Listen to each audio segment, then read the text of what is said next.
first down. They hand off to Marlon Mack. Huge hole, 50-yard line. He's at the 40, still going near sideline. He's at the 10. He's at the 5, and he will score. Touchdown, Marlon Mack.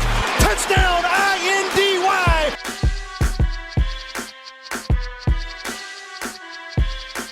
And again, it's picked up. It's Darius Leonard. Leonard with his second INT, and he's streaking down the near sideline. He's at the 40. He's at the 30. He's at the 20. He's going to go. A pick six for the Maniac. Horseshoe is back, baby. The horseshoe is back. Welcome back to another episode of the Bring the Juice Colts podcast. Well, the 4-2 Colts head to Detroit to face off against the 3-3 Detroit Lions. The Colts right now open up as 2.5-point favorites on the road against Detroit. So in order to preview this game, we wanted to bring on an expert of the Detroit Lions, Logan Lamorandier.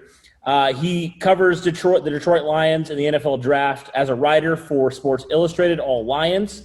Logan, thanks for coming on, man. How are you doing? How are you feeling about Detroit now after 6 games throughout the season? Well, thanks, guys. Yeah, I appreciate you having me, and I'm looking also forward to hearing your insight on the Colts as well. But at this point, the Lions have evened up their win-loss totals, and they're now at 500. And just a couple weeks ago, everyone was calling for head coach Matt Patricia's head and saying that he should be fired. I was one of them, not saying that he needed to be fired right now, but I had pretty much written this regime off as, it kind of got to the point where we knew what Matt Patricia was. We've seen his defense. He was kind of stubborn in his ways. And then all of a sudden, the last couple of weeks, the last 2 games, I should say, they have been on defense. Were a Superman heavy team before the last 2 weeks, and now they've been running a bunch of zone. They were always known under Matt Patricia to rush only 3 to try to get to the passer the most of anybody in the league. Their pressure rates were at like all-time lows. If you saw any charts that had team defense and pressures on it, the Lions were always at the bottom of the graph, like just a huge outlier. And then just the last couple of weeks, they've been starting to blitz more and run zone, and they've really started to switch things up, and it looks like it started helping out a little bit. And all of a sudden, the Lions have a little bit of life. And looking at the schedule that the Lions had, even after they were 1-3 of the first quarter of their season, which was one of their tougher stretches, this Colts game is really one of the few tougher games on their schedules that they have for the next couple months. Well, now a month and a half or so. So it is. It's a stretch for the Lions where they can kind of make some corrections and fix some mistakes and rack up some wins and at least have meaningful football towards the end of the year, at least be in the playoff hunt. But I'm not totally sold quite yet. I think the Colts will be a really tough test for them and kind of gauge just where we're at. All right, sweet. Logan, I got to ask you about this Detroit secondary and what the defensive scheme is going to look for them, because this Colts passing attack has, for lack of a better word, it's just been inefficient at times. Certain weeks we have Phillip Rivers looks really good, and then certain weeks it just looks like we can't pass the ball very well to save our lives. This Colts offensive line is the best offensive line in football. They're actually giving up the fewest sacks and the least sack percentage rate in the NFL still. Phillip Rivers is getting the ball out very quickly, and 2 weeks ago against the Bengals in week 6, Phillip Rivers threw for 375 yards and looked like he finally found himself again amongst this group. What do you think the Detroit secondary has to do to slow down this passing attack? Because there's a lot of new faces and schemes going on in that secondary right now for Detroit. Yeah, so the secondary right now for Detroit, the Lions lost or traded away Darius Slay, and he was their top coverman, and I still think he's one of the better true man cover corners in the league. And they replaced Slay through free agency with Desmond Trufant, who was oft injured, and he remains oft injured in Detroit. Even his time in Atlanta, that was always the biggest question, was just, can he stay healthy? And he's been battling a hamstring injury and pretty much played between 2 games. He's played 1 complete game probably, if you look at his snap counts, and he's still kind of recovering. He didn't play last week. I'm not sure what his status will be. We have to wait till the practice reports come out. But so he's pretty much just been off the table, and that's left actually second-year player, Amani Aruarie, a fifth-round draft pick of the Lions last year, has pretty much been the Lions' top corner, and everyone assumed it was going to be Jeff Okudah, taking him top 3 overall, but he's had his fair share of struggles. But I will say I think he's been improving every week. So that's kind of their outside corners. Justin Coleman is another guy the Lions are paying top money for as a nickel corner, and he's pretty much been injured all year and just came off the IR, started practicing, I should say. So it's just one of those things where the Lions, like I mentioned earlier, run a ton of man-to-man, but the last 2 weeks they've really started switching it up to zone, and their corners seem to be benefiting from it. And their safeties are actually pretty solid. Ron Harmon, if you're into PFF, he's one of the top-graded safeties.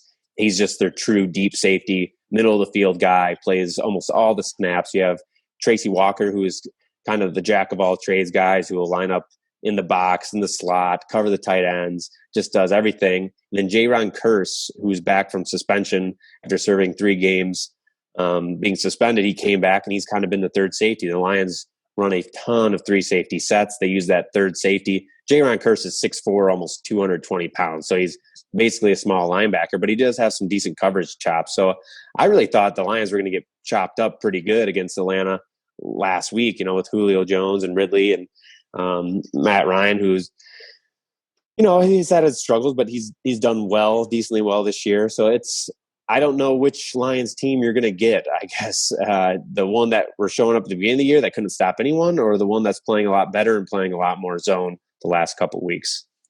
Yeah, and Logan, talking about this Detroit defense, right now in terms of passing yards, they're allowing about 250 passing yards, 20th in the league, and also against the run, they're struggling pretty mightily, around allowing 131.8 rushing yards, which is good for 26th in the league. Ironically, the Colts are struggling to run the football so far. They only are averaging 98 yards per game. That's 28th in the league. So something has to give here. But what do you think the Indianapolis Colts need to do in order to stop struggling to run the football? Because last year that was their identity, was running the football. And really through 6 weeks, they've struggled. They've shown good signs and definitely some good spurts of running the football. But beyond Jonathan Taylor, the other backs have really struggled to run the football. The averages are not good, bottom of the league as well. What do the Colts need to do in order to maybe start getting back to that identity of running the football very effectively? So the Lions, yeah, I know you're talking and looking at the season stats where they're still not very good, because the Lions defense was dead last in the league going into their bye week, which was week 5. And for whatever reason, against the Jaguars, who have a semi-formidable rushing attack, they held them to 44 yards on the ground. And then even last week against Atlanta, Todd Gurley only had 63 yards and was averaging 2.7 yards a carry. So the Lions have really kind of turned it around again on their run defense when they were just dead last in the league. They were just absolutely awful. And I think a lot of that reason is the Lions have started going heavy a lot, playing a lot more defensive tackles. They just got Everson Griffin, who I don't believe you'll see on the field on Sunday just due to all the COVID restrictions and taking time to get through that process. But from a Colts perspective, I'm very surprised that they're not rushing the ball better, because they do have one of the best lines in the entire NFL. And Jonathan Taylor, I thought, would be a perfect match with that Colts line. But the Lions' whole defense is predicated on stopping the run. They don't have really any true pass rushers. They have a bunch of run stuffers that are just two gappers, and even on passing plays, they're it's a controlled rush. They're never going to have a bunch of speed guys that can shoot gaps. They all win through power. So in the Lions, if they can't stop the run, it really impacts how the defense plays. And the last 2 weeks they've been able to stop the run, and in turn it's been obvious passing situations for the offense. The Lions manufacture pressure just through linebacker stunts and blitzes, all that type of stuff. But I think for the Colts, yeah, it's imperative that they really get the ground game going, because that's when the Lions have struggled the most, is when they can't stop the run. But it seems to have kind of turned course the last couple of weeks. So again, we'll kind of see which Lions defense shows up. All right, Logan, I want to flip it over here. Let's talk about the Colts defense and how they can stop the rushing attack of the Lions. So you got some really good players on in that backfield that definitely can run. A lot of decent names there. And I think the Lions have gotten pretty decent at running the football as of recently. But the Colts are, at this moment in time, sit as the third best rushing defense in all of football. Only Tampa Bay and Pittsburgh have a better yards per game, yards given up in rushing. So the Colts this season have really changed that around, and they've slowed down some of the best running backs in the NFL so far. I know people were saying Dalvin Cook week 2 only gave up 64 yards against him. The red-hot Cleveland Browns only gave up about 110 yards rushing in that game in total. So the Colts have really done a great job this year, and it starts with that front four. The interior guys have really stepped up for this team right now with DeForest Buckner and Grover Stewart. How do you look for the Lions? Is there any way that the Lions can find a way to utilize this rushing attack against the Colts defense that's so far this season done really well at stopping? Yeah, and I'll give the Lions offensive line and even tight ends a lot of credit because, again, using PFF as the metric, last week the Lions were the top-ranked run-blocking unit in the entire NFL, which is a little bit surprising because you look at the Lions' rushing stats and they're nothing special, but then you look at the running grade of the running backs and the Lions are second to last, and I think a lot of that is to do to basically from Adrian Peterson, who started off real hot. But since the last few weeks, it's like when he's in there, you know what they're going to do. They're just going to try to run the ball up the gut. For his age, he's 35 years old. He's still somewhat impressive for a guy that age, but you can just tell he doesn't have that lateral mobility of DeAndre Swift, who's just super quick in and out of his cuts. When he sees a hole, you can tell he just has explosion through it. So I think it's going to be on the Lions. If they play Swift more, I think it's going to help them out. But I've been very impressed too with the Colts run defense. As you mentioned, they're one of the better ones in the league. So I don't know how that's going to unfold, but the Lions do like to try to establish the run. And that's a lot of times when the Lions get in trouble because sometimes they're almost too concerned with establishing the run. And then they do this run pass on, first, second, third down, and their first two runs go for a gain of 2 yards and they're set up for a 3rd and long. So it is. I think it depends what the Lions do and the coaching staff, how they break down the carries. But I think you've really seen in the last couple of weeks with DeAndre Swift giving the ball more that they've been much more impactful and effective on the ground. Yeah, and let's talk about this Colts passing defense. The Colts run defense has been good. Colts pass defense has also been equally as good, a little bit better, in fact, allowing just under 200 yards passing per game, which is good for second in the league. And, they've just been really, really good in terms of, just stopping the pass. And I've been really impressed with what they've done overall because that was one of the concerns that we had going into the season, Logan, was like this secondary could be, great or they could be really, really bad. It was just kind of that volatile, we felt like. And they've been really good so far. They've really surprised in a lot of ways. Now, Detroit, we obviously know with Matthew Stafford, they're always going to be in games. We saw that obviously in the last week's matchup against Atlanta, and then you were saying off air, Matthew Stafford has about half of his wins or come from behind wins. So you can never count them out with a quarterback like Stafford. But right now, the Lions' offense is still really, really good. The passing yards may not be there, but Matthew Stafford's still a great quarterback. I mean, they're 20th in the league in terms of passing yards per game. But, Matthew Stafford, Kenny Golladay, TJ Hawkinson, you guys still have some weapons out there. Marvin Jones is another name. You guys still have weapons on that passing attack. How do you think the Colts need to go about slowing down this Detroit passing attack? Because, honestly, it's a little bit scary to me. It is, and I think – to be fair, I'm a Matthew Stafford supporter, and I always think, he's been undervalued in the eyes of the league, but he hasn't had a great season so far this year. And I think Atlanta was really one of his first games where it was like, okay, this is the Matthew Stafford of old. And Kenny Golladay was injured too, had a hamstring injury, missed a couple games. And since he's returned, they've 3-1 with Golladay on the field. So I think that's kind of the driving force behind that passing attack. Now, Xavier Rhodes, who is I thought was done in the last year at Minnesota, he's really turned it around and looked really good. And he's a big body guy who I think can match up well against Kenny Galladay and even Marvin Jones. I know Marvin Jones, that was always kind of a fun bit to do with Vikings fans, be it from a Lions perspective, is just because Marvin Jones always put Xavier Rhodes on his highlight reels. So it'll be interesting to see how that works out. But the corners, Kenny Moore as well, I think he's been playing solid. And then you have a rookie, Julian Blackmon, at free safety. It's really one of those deals where it kind of just depends. Even when the Lions receivers are covered, they don't get a lot of separation. They win with contested catches. And if you look at all of Kenny Galladay's and Marvin Jones highlights, they're always, getting hit while they're catching the ball, or, kind of mossing people and that type of stuff. So it's just one of those things where I think it's really going to fall on Matthew Stafford, and which Matthew Stafford shows up from this year. I feel like that's a reoccurring theme with everything I'm saying, because there's been some really bad games by the defense. There's been some pretty bad games by Stafford, but he seems to be coming around. So it's really just one of those things where the corners have to win those contested battles, because that's more often than not how the Lions receivers are winning and they don't get open downfield. They're just winning through contested catches. All right, Logan, I got one more thing for you before we get into some game predictions here. So I do want to ask you about Matt Patricia. You were talking about it earlier, and we were kind of talking about it a little bit off air as well.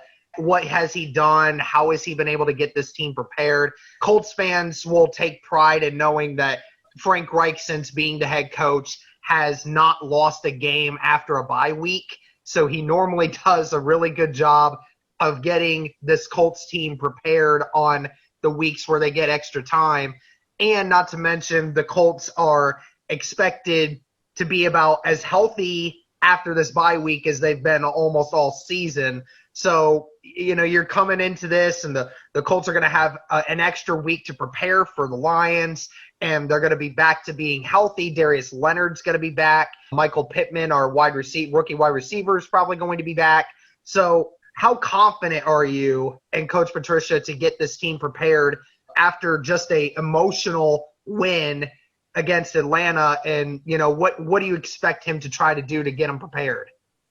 Yeah, and I'm not the most confident in Patricia, and I will say these last 2 weeks have kind of changed my outlook a little bit, just because I thought Patricia was never going to change his ways with his defensive scheme that he runs, and he's definitely switched it up quite a bit the last 2 weeks. So it's tough to say. I do think that, overall, I think the Lions, again, it was the Falcons last week who already had fired their head coach, and the Lions beat Jacksonville. So those are two games that are, should be considered wins for the Lions, or you expect them to win considering the matchups. Now, against the Colts, the first one where, I expect the Colts to win, even though I did predict Atlanta to beat Detroit last week. But, with this Colts team, I do think they're a very well-rounded, complete team, and they do have an extra week to prepare. Whereas the Lions, coming off of such an emotional win, sometimes you can kind of have a letdown, and you hope that wouldn't be the case. But, the next week, sometimes you see just teams come out flat because they were on such an emotional high, and then they kind of go back down to the lull. But I can't say I have a ton of confidence in Patricia, but we just kind of have to see how it goes. And right now, I'm rooting for him every week. I'm not one of those. There's plenty of Lions fans out there who are, like, we should just lose every game, tank, get rid of Patricia ASAP. But I really do want to see if he can turn it around, then go for it. If he can do something with the team, then that's a good sign. I'm not rooting for his demise or anything like that. So I don't know. I think the jury's still out on Patricia for sure. Gotcha. Well, I guess it's time to just give our game predictions here, who we think's going to win and what you think the score might be. Logan, we'll start with you, and then Cody, you can go after him. I'll go last. All right. So, yeah, I think, like I said, the Colts, I do feel like they'll win. I don't think it'll necessarily be a super high-scoring game, because I think it's going to be one of those controlling the clock type of games where the Colts will probably try to grind it out, and the Lions will probably try to grind it out. And I think it'll be a 27-24 victory for the Colts. Okay. So I think it's going to be around that same score too. I think I have just a slightly lower scoring.